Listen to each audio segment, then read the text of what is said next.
The last 2 years that I've been at the Life Preparation Conference, I've been speaking on apologetics, but it wasn't called practical apologetics the last 2 years, so that was impractical apologetics they had previously, and now this year we're going to get around to the practical apologetics. Now actually, it's being called practical apologetics because Gary wanted me especially to emphasize answering specific, detailed problems and objections that are raised against the Christian faith.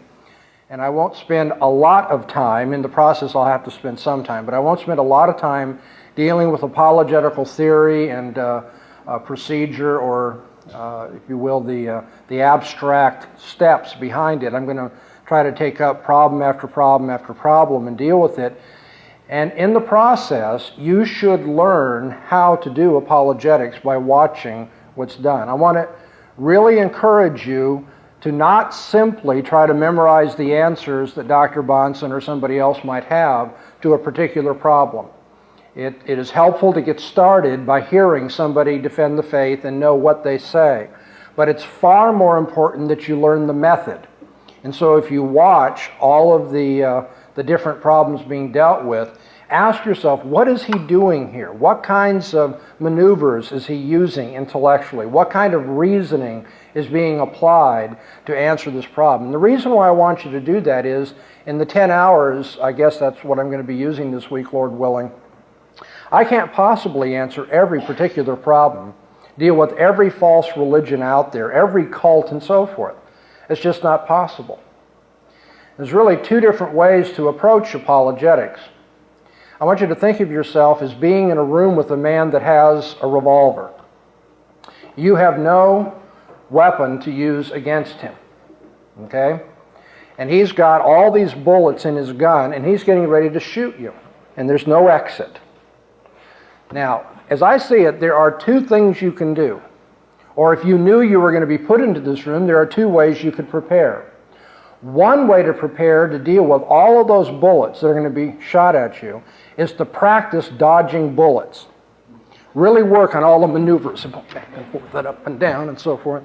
And so you say, I hope that even though this guy's got 6 or 8 bullets in his gun, that I can just jump around and miss. He just won't hit me any of those times. Or another way would be to practice disarming your opponent so that he is not able to shoot anymore. Now, of those two, which do you think would be the more practical way to approach apologetics? If we have any bullet dodgers out there in the audience, this week's going to disappoint you. Though I'm going to be dodging some bullets, dealing with specific arguments, what I want you to learn is how to get the gun out of the other guy's hand. I want you to disarm your opponent. And the method of apologetics that I teach, it's often called in academic circles presuppositional apologetics, is especially designed to do that, to go after the presuppositions by which the opponent of Christianity is able to shoot those bullets at you. And you're going to take away his ability to do that. Okay, so we're going to be looking at specific arguments. Now, toward the end of my second lecture hour this afternoon, we're either going to pass out some cards to you or ask you to donate your own paper to the cause. And I would like you to be thinking right now, or throughout my lecture, what is the toughest, or for some of you maybe 2 toughest arguments you've run into against your Christian faith? I want you to write those down and turn them in so that over the next few days I can organize them and look at them myself and make sure, if at all possible, that's going to be my goal, to in one way or another address every one of those in the process of doing my lectures. I would like you to know that the particular problem that you've heard does have an answer.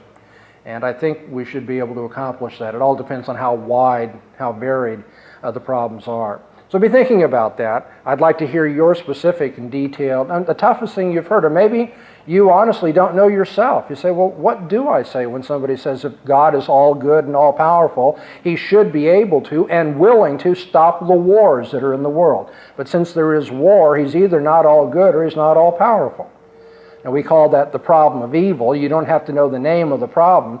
But if you've heard somebody say that, or if just in your own heart you've thought to yourself, I don't know about How can Christianity be true given, and then whatever it is? You write that down. You do not have to put your names on there. If you wish to put your name on there, then I'll know who to speak to about it if you want to come up and talk more and so forth. But you give me those and I'll try to address them. So let's get started. How do we answer objections to the Christian faith? When I was getting ready to come to the conference, I left from Orange County to fly here. I had to fly through Chicago, which is interesting routing, go to Chicago so you can get to Atlanta, but nevertheless the flight was delayed for a few minutes, and if you know anything about people who fly a lot, they get very nervous, and so the stewardess got on the line and was telling everybody, don't worry, we're delayed here at the gate because we have to finish up some paperwork for the mechanics that are down below. I've always thought, if you tell people mechanics are looking at this plane and we're going to have to wait a few minutes to get you in the air, maybe that would worry them all the more, you know. I mean, mechanics are fixing something? I sure hope they fix it right. Well, as a matter of fact, there are just standard things, whether the plane's in good or bad condition, that they have to go through and they have to check off to make sure that they have flight clearance and they can back away from the gate and then go on out and the tower will let them take off. So what I would like to do is something similar. I'm going to give you a checklist of things to be looking for when someone argues against the Christian faith so you can figure out whether their argument flies or not.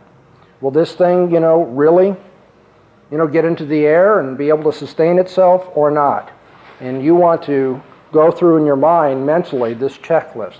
Now, I suppose you could write it all down very small on a card and pull it out every time somebody's arguing with you and say, okay, now, what about this? Maybe for the first few times you will do that, I don't know, but that's not what I have in mind. I would like to tell you what the checklist is so you have some idea, internalize this so you can use it. When you're sitting at the university and you hear a professor say things that are contrary to the Christian faith, start asking these questions. And I've tried to boil it down to just 4, although there are going to be some subdivisions underneath that. But if you can remember these 4 issues, I guarantee you will be able to deal with any argument that comes up. I don't care what bullets they put in their gun, you're going to be able to take the gun away. The 4 things that we're talking about here amount to the key intellectual sins that all men commit. Sadly, Christians commit these sins too.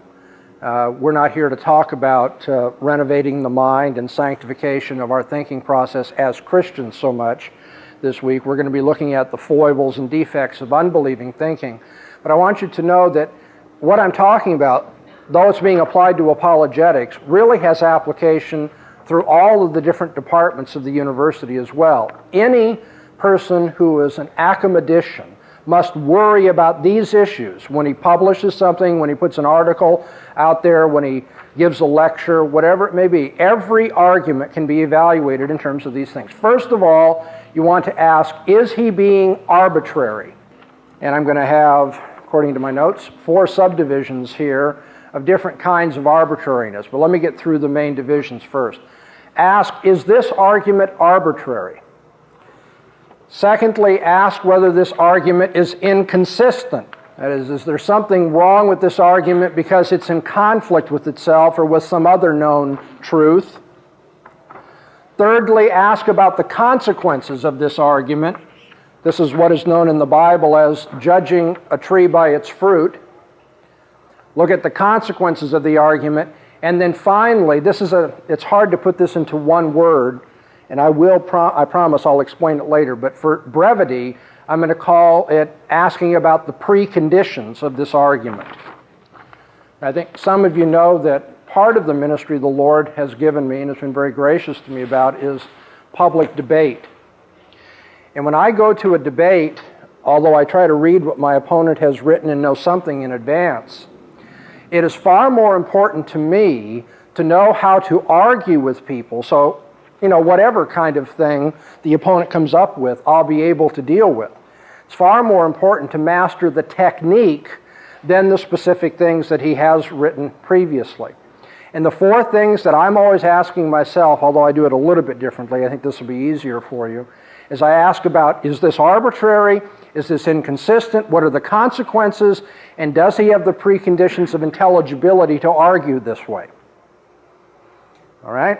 Anybody have any problems so far? You understand minimally what we're talking about? 4 areas of examination. So let's begin with number 1. I'll try to explain it in more detail.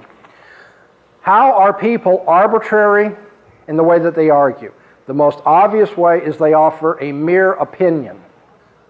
A number of years ago when I started teaching apologetics, I would not have stopped to deal with this. The idea that people will offer just mere opinions.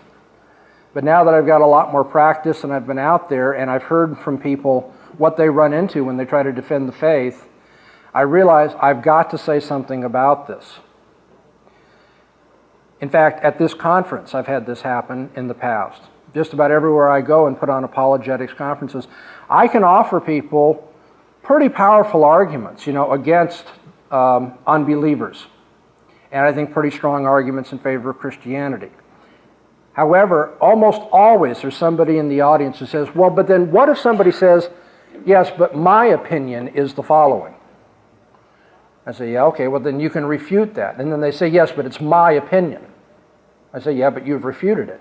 They say, but then my friend says, well, you believe one way, and it's my opinion, this. Then finally kind of hit me in terms of my academic, theoretical approach to apologetics. Out there in the street, this is one of the most common ways to oppose Christianity. People say, well, yeah, you believe that, but I don't. Okay, so I'm going to stop and cover what I would have thought was really obvious previously, but since apparently it's not obvious, we'll talk about it for a few minutes. One of the key, and probably the key intellectual sin committed by people is arbitrariness. The very reason why you go to school, allegedly, modern colleges don't teach critical thinking very well. They're not too interested in it anymore. But it used to be the case that the reason you went to school is to learn to reason, to think, to have some facts, to make educated, as we say, educated judgments about things, and not just be flying off the handle with, well, I believe this and other people believe that, and that's all there is to it. People who are educated are supposed to have principles by which they test theories. They're supposed to have a manner of reasoning that will allow them to draw a conclusion without just, saying, well, I feel this way, I feel that. I got to thinking about this. Why is it that Christians don't jump on that when unbelievers do that? Because the minute an unbeliever says, well, you've got all those arguments, but my opinion is this, they have conceded the case. They've lost. That's it. It's all over. If I was doing a debate, I'd take the microphone and say, speak up for the audience. Tell them this is simply your opinion. Because your opinion has just been sliced and diced. It doesn't make any difference if it's your opinion, it's wrong. But it's my opinion. And I thought to myself, why do Christians put up with that? Why do they think, oh, what am I going to do now? How do I twist his arm even more so he'll cry uncle? And then I think I've come up with the answer, or at least a good part of the answer, and that's because so often when Christians go to Bible studies, that's the kind of garbage they hear too. You go to Bible studies and you'll read a passage, and then everybody kind of shares their opinion. Well, I want to think of God this way. I want to think of God that way. Well, you know what? God doesn't care what you think. He's not affected by what you think. He cares in the sense that ultimately you'll answer to His Word for what you think. But nevertheless, often enough Christians, even when it comes to the most authoritative word people can have, they still think we have the right to sit around and go, well, but my opinion is this and somebody else's opinion is that. You see this all the time when we talk about the sovereignty of God. If I do a Bible study or preach a sermon on the sovereignty of God and people don't like the idea that God predestines every detail in advance, that's what the Bible says, even to the hairs of our head. But I'll have people tell me, they'll say, but I don't want to think of God as being like that. Big deal. You don't want to think of God being like that. Well, now, what if this last year I had something happen to me which I considered fairly tragic. I was very unhappy about it. It was a real test to my sanctification. I was diagnosed as having diabetes. Now, I already have heart problems. I've already had emergency open stomach surgery to save my life. And so it's tough enough, I think. It's one of those times where you're wondering if you don't want to say, God, isn't this enough? Thank you. But God decided that it was for my best, and I'm sure it is. But at the time, it was very hard. And when the doctor told me, Greg, I'm sorry, but the tests indicate you have diabetes, I argued with him, nicely and politely. In fact, I had enough questions for him. He finally said, Greg, you have to understand, I'm a doctor. Trust me. So I told him, I'm a doctor too. And it's my job to ask questions. I want to know more about this. But now, I didn't want to have diabetes. I don't want to have it now. It's not fun. But if I were to say, I don't want to think of myself as having diabetes, is that going to change anything? Why is it when it comes to something medical, we all realize, well, you'd be a fool. What if I were to say, no, I'm not going to take my medicine because I don't want to think of myself as somebody that's a diabetic. I don't want to miss all those sweet desserts and especially drinking the real thing, Coke and so forth. I'm getting so tired of iced tea. I'm telling you, I don't want to be like that anymore. So in my opinion, I don't have diabetes. That'd be preposterous. And yet when it comes to things that are far more important than our own personal health, things having to do with our eternal well-being, you still have people out there who will tell you, well, I don't want to think of God being that way, or my God is not like that. Or if I were running the universe, I wouldn't. But you're not running the universe, and you're not God, and your opinion is really irrelevant. Please understand that I'm not telling you how to speak to the unbeliever. There may be a place for being sarcastic and saying, well, big deal, that's your opinion. But usually you want to be more polite and so forth. But you need to know that when someone says it's my opinion, that has no weight intellectually. Opinions are a dime a dozen. Actually, it's not even a dime a dozen. It doesn't cost anything, and it isn't worth anything. If someone wishes to assert that such and such is true, they need to do more than say, I believe it. Because the intellectual question that is asked in every department of the university, not just in philosophy departments, is, well, why? Why do you believe that quinine relieves malaria? Why do you believe that Napoleon was mentally unfit? Why? What's your evidence? What's your proof? Until somebody is going to go beyond mere opinion and offer an argument, some line of proof or evidence for their views, they haven't got anything worth hearing. A second form of arbitrariness that you should be looking for is similar to this mere opinion, and that is relativism. Somebody says, well, it's not my opinion that there is a God, it's not my opinion that God is like that, so forth and so on. That has no cash value at all. The cash value of the relativist is the relativist says, well, you're convinced by that, I'm convinced by other things. And so it's different strokes for different folks, as I like to say. Good 60s expression. You know? You like to think this way, I like to think that way, and you probably have very good reasons for believing that. You know, the relativist can deal with the Christian apologist who is kind of naive very easily by saying, oh, I've heard all your arguments, and you know, that's pretty impressive. But that's true for you, it's not true for me. I'm curious, have you ever heard people say things like that? It's kind of like, well, we all create our own reality, you know? Recently, when I was in Moscow, I went to an international conference on religious liberty, which in itself is very significant, I think, that in Russia, they're having a conference on religious liberty. And they held it, I think, probably purposely, to be ironic and maybe a bit pointed. They held it in the former building that was for the Communist Youth Brigade, where people were taught, you know, atheistic communism. And now in Russia, we have religious liberty. But of course, as you might realize, religious liberty means a lot of different things. And they probably didn't realize what they were getting into when they invited me to speak to them on that subject. Because for 2 days, I had to endure all this barfy stuff about how, you know, religion is the realm of the mysterious, and we're all doing our best, you know, and we're all very sincere, and we're all, you know, really brothers under the skin, and we really love each other, and we respect each other. And poor Dr. Bahnsen stood up and said, well, no, as a matter of fact, we don't all respect each other, and we aren't all brothers. Okay. Basically, the argument for religious liberty that I was hearing from Muslims and Hindus and Roman Catholics and Lutherans and Seventh-day Adventists and Russian Orthodox and Old Believers and so forth, the argument I was hearing is known as relativism. No one knows for sure, and so you create your own reality. You know, you've got to live with your own understanding of God. You've got to make your way in this world, and if your view of God helps you feel better, then that's true for you. But then there are other traditions which should be equally respected in Russia, now that we're opening the door to religion. That's what they're arguing. Other traditions that have to be respected as well.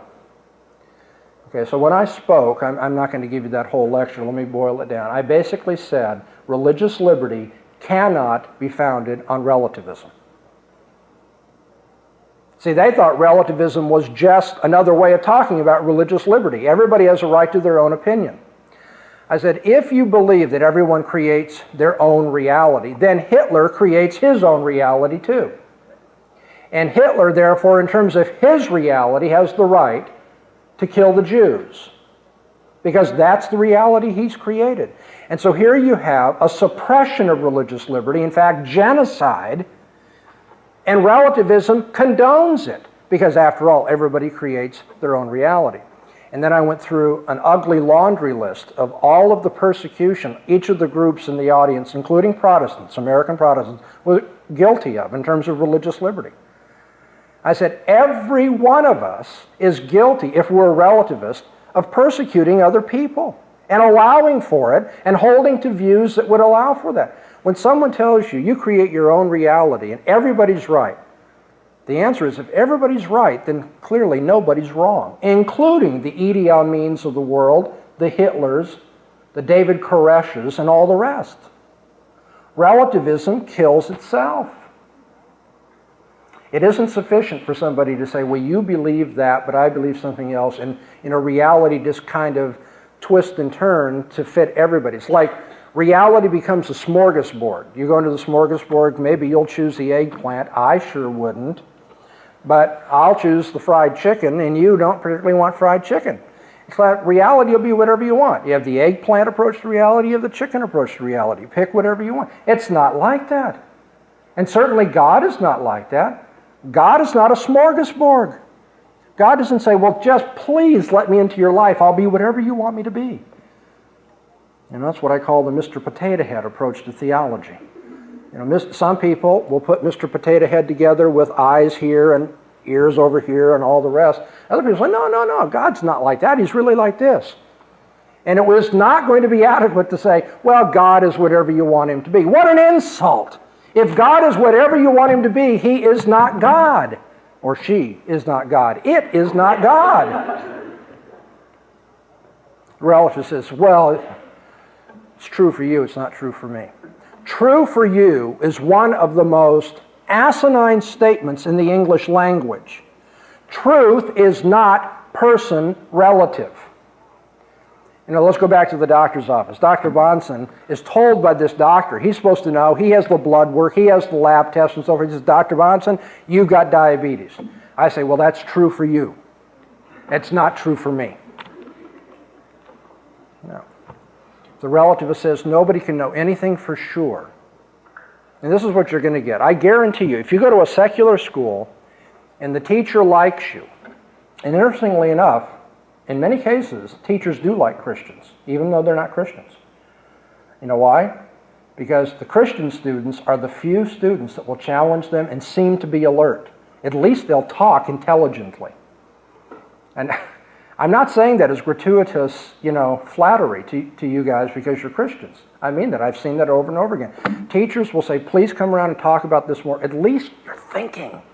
These other kids, just want to party or just want to get through the class, whatever. But if the teacher talks to you after class, wants to hear more, and then wants to, it's always this condescending, let me help you out of your Sunday school superstition and ignorance, The university is going to really mature you. This is going to be the age of enlightenment for you, let me tell you.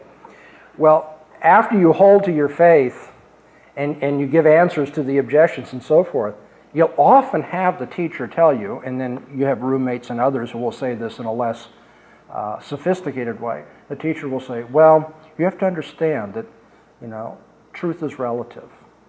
And you're very committed to this, but in the university you're going to learn there are other truths, there are other universes to explore. Oh, barf. Other universes? I'd like to live in the one where I find myself, thank you. I want to deal with this one. When someone tells you that truth is relative, that there is no absolute truth, the question you're going to have is that absolutely true? Let me say that again because some of you started to nod off. Now, I'm going to begin the sentence, and when I get to the end, I want to see all of you still looking up here, okay? When someone says there is no absolute truth, you're going to say, is that absolutely true? Now we're on the horns of a dilemma, as logicians put it. Because if the teacher says, nope, even that's not absolutely true, you say, well, then fine, then I'm free to believe otherwise, and there is absolute truth. But the teacher says, oh, well, I don't want to do that, so yeah, it's absolutely true. You say, well, then you're wrong that there is no absolute truth, because it's absolutely true that there is no absolute truth.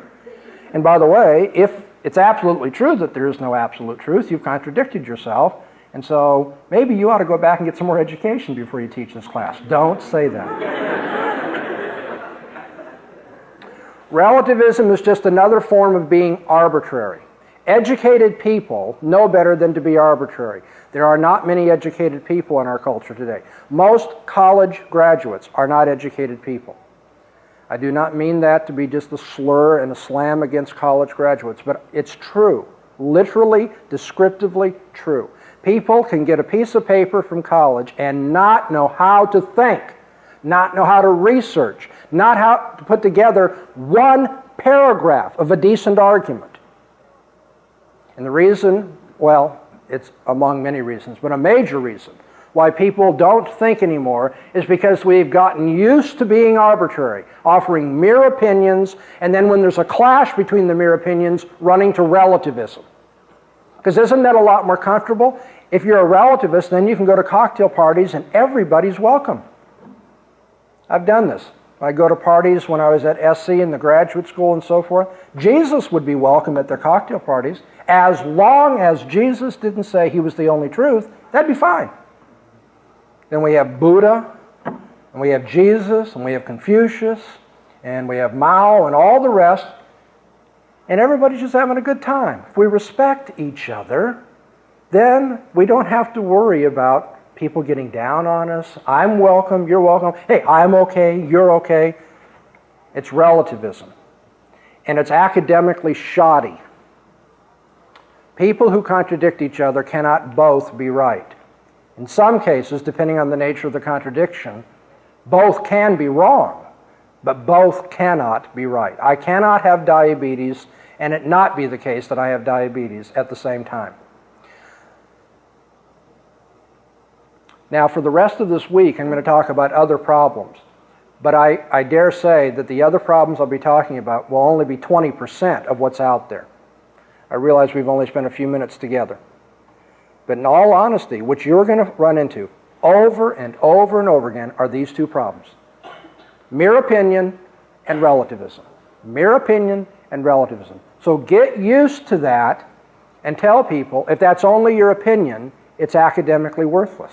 If it's only your opinion that God doesn't exist, then you're in real trouble.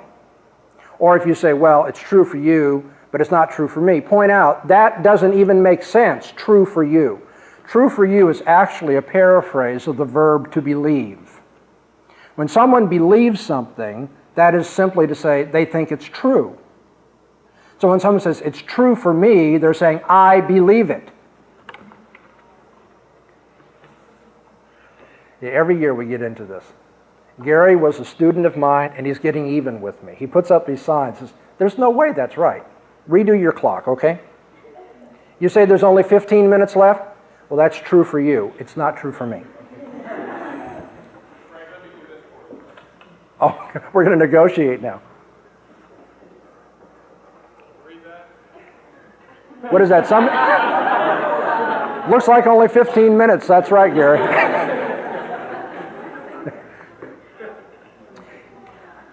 Another form, I haven't left myself enough room. Another form of arbitrariness is ignorant conjecture. Many times people will argue against the Christian faith, and they'll offer what they think are pretty intelligent considerations against it. But when you ask, what is the foundation for their making those claims, you find out they don't have any research, they don't have any evidence behind it. It's just pure conjecture. Let me give you an example. For a lot of people, it seems that since the Bible was written so many hundreds of years ago, it's just very likely that you cannot trust the text of the Bible that we have in our hands today. I have a Bible here today, published, well, I'm not sure when it was printed, but this is the 1901 edition of the revised version of the Bible. Now, if the Bible was supposed to have been written in the 1st century, and this one was published at the beginning of the 20th century, then obviously there are hundreds of years between the first manuscript and it being copied and then translated, and translations being copied and so forth, until we finally get to the 20th century and we have this particular Bible that's here. And many unbelievers will simply take it for granted that the Bible you have in your hands cannot be true to the original text. Surely, they'll say, scribes have altered, scribes have supplemented the original text of the Bible. We can't be sure what Moses really wrote, or Jeremiah, or John, or Paul.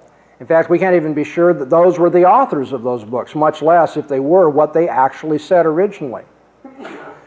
For all we know, I've actually had unbelievers, I've had people who have PhDs say this to me. It is so preposterous. But they'll say, for all we know, some monk in the Dark Ages penned those lines.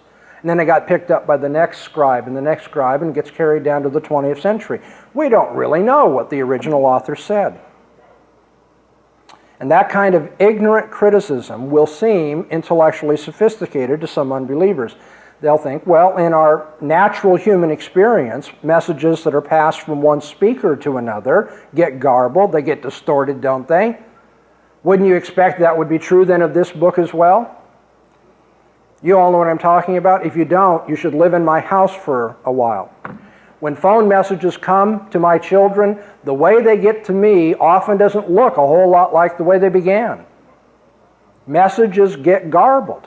And now, if that happens when there's 2 or 3 people in between the speaker and the recipient of the message, how much more would it be if there are hundreds or thousands of people?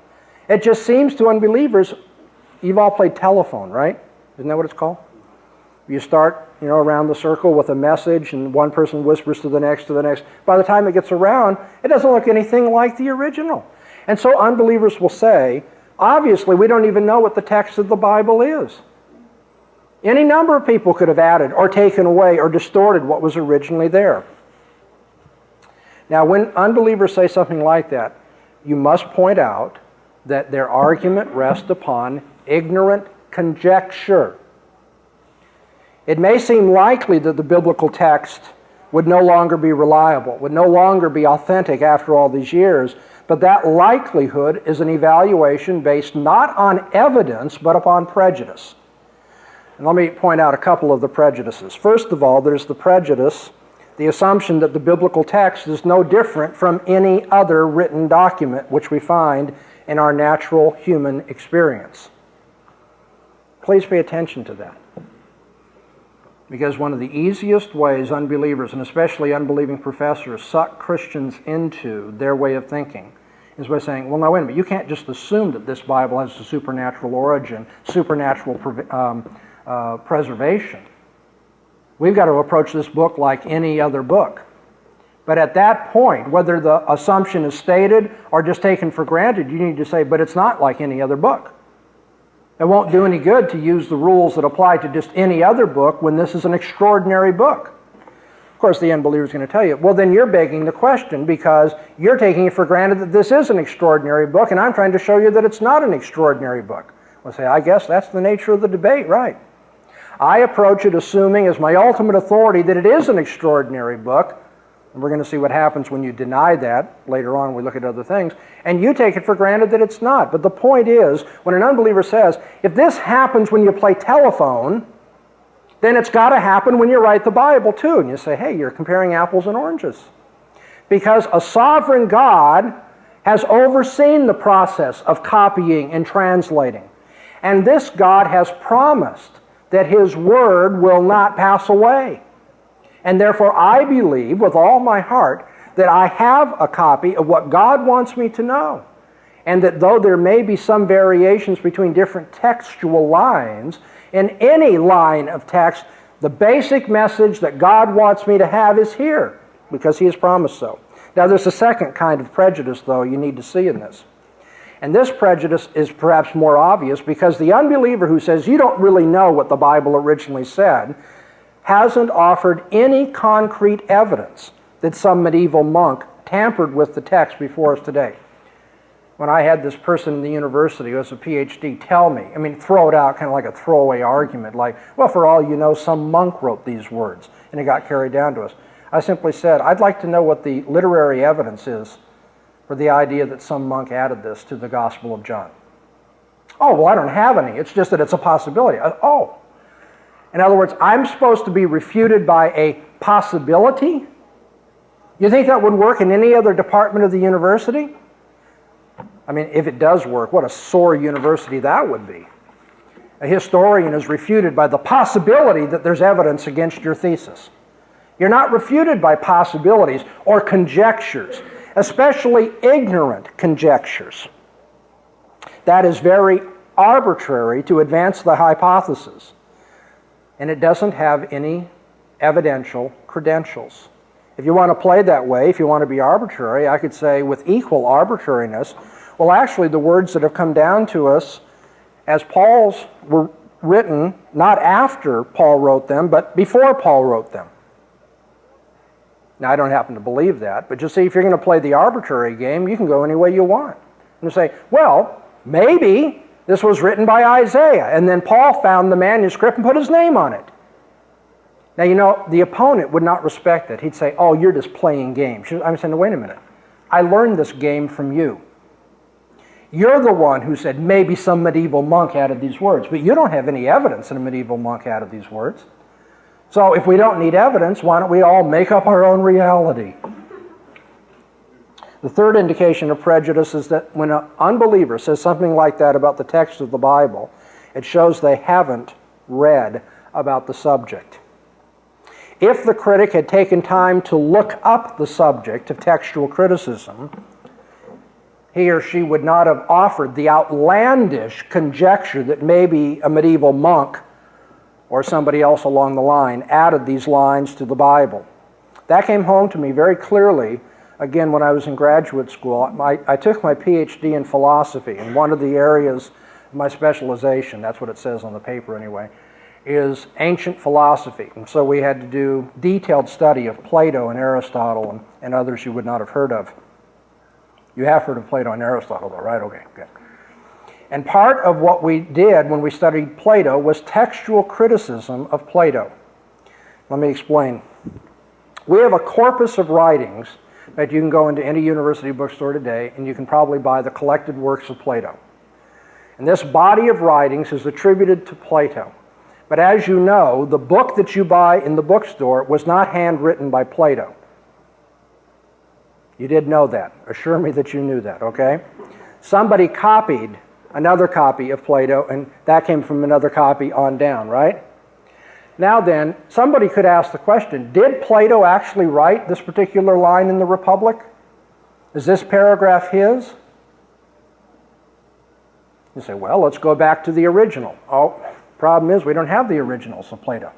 We only have copies. And we do our best to construct what Plato actually said from the copies that are at hand.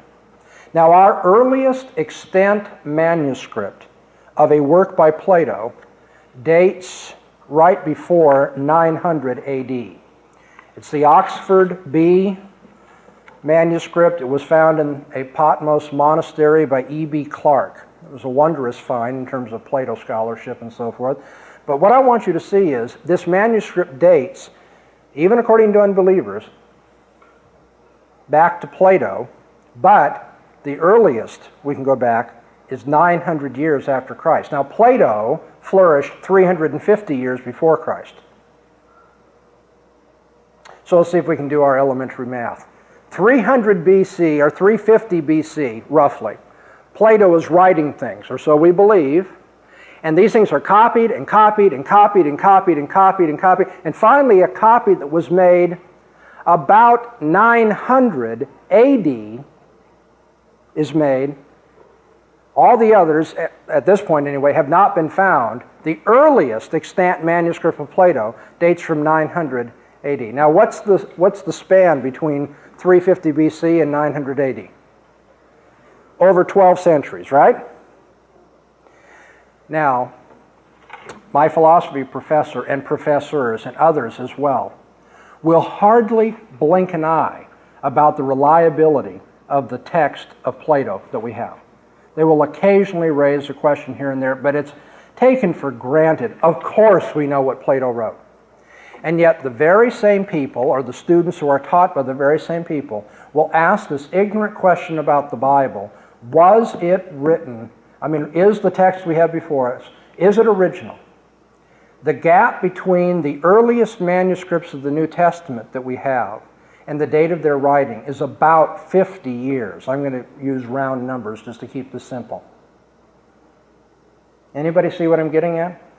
The unbeliever who says, out of ignorant conjecture, well, I don't think you can trust the text of the New Testament, just doesn't know what he's talking about. Anybody who studied the subject knows that the Bible is the best attested manuscript from ancient history. Unbelievers will tell you that. That doesn't mean that they believe the Bible. That doesn't even mean that they're going to trust what it says. But they know that we're on far better ground in saying what Paul actually taught than what Plato actually taught. The text of the New Testament is remarkably uniform and well established. The reliability of the Old Testament text was demonstrated by the discovery of the Dead Sea Scrolls, now 40 years ago. In fact, the overall authenticity and accuracy of the biblical text is so well known that Frederick Kenyon once said, and I quote, "The Christian can take the whole Bible in his hand and say without fear or hesitation that he holds in it the true Word of God handed down without essential loss from generation to generation throughout the centuries." Such assessments from competent scholars could be multiplied, and rather easily. But the fact is, you're going to run into people who say, well, the Bible's like any other book. Probably some medieval monk added things or took things away. We stand on very good ground when we say the text that we have in our hands reflects the original that was given hundreds of years ago. Now, all I'm getting at here, and we're going to take a brief break, is that when unbelievers throw opinions at you, you must be willing to ask whether that's conjecture or whether there's evidence for that. If somebody says, well, I would imagine the text has been changed, you say, well, your imagination doesn't have any authority. I'd like to know if you have any evidence that the text has been changed. And when we get done with a brief break, I'll give you another example. There's actually people who say, we don't even know if Jesus ever lived. And that, too, is a case of ignorant conjecture.